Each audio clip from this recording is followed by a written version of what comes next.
Vicky express में आपका स्वागत है।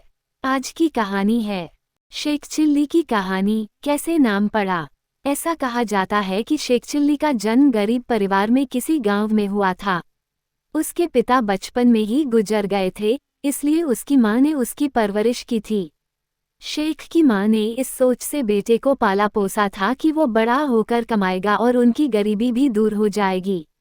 इसी सोच के साथ शेख की मां ने उसे पढ़ने के लिए एक मदरसे में डाल दिया। वहाँ मौलवी साहब ने शेख को पढ़ाया कि लड़का है तो खाता है और लड़की हुई तो खाती है, वैसे ही जैसे सलमान जाता है और सबरीना जाती है। इस बात को शेख ने अपनी बुद्धि में बैठा लिया। फिर एक दिन गजब हुआ जब गांव के एक कुएं में मदरसे की एक लड़की गिर गई। वो मदद के लिए जोर जोर से चिल्ला रही थी।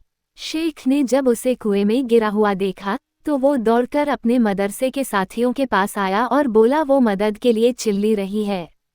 शेख की इस बात को लड़के पहले तो नहीं समझे, लेकिन जब शेख उन्हें कुएं के पास ले गया तब सभी ने मिलकर लड़की को बाहर निकाला, लेकिन वो लगातार रो रही थी।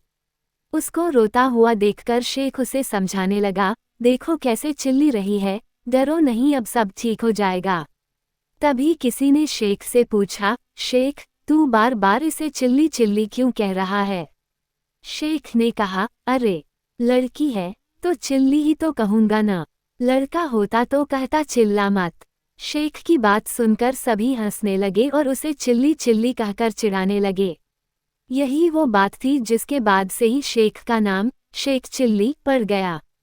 इसके बाद भी शेख चिल्ली को समझ नहीं आया कि उसका मजाक क्यों उड़ा और सब उसे क्यों शेख चिल्ली कहने लगे, लेकिन इसके बाद शेख ने भी कभी अपना नाम बदलने के बारे में नहीं सोचा। कहानी से सीख, अगर हमें कोई कुछ सिखाता है तो उसे याद करना या रट्टा मारने का कोई फायदा नहीं है, बल्कि उसके मतलब को समझना जरूरी है। रट्टा मारने से तो बस शेख चिल्ली जैसा ही हाल होता है। सुनने के लिए धन्यवाद।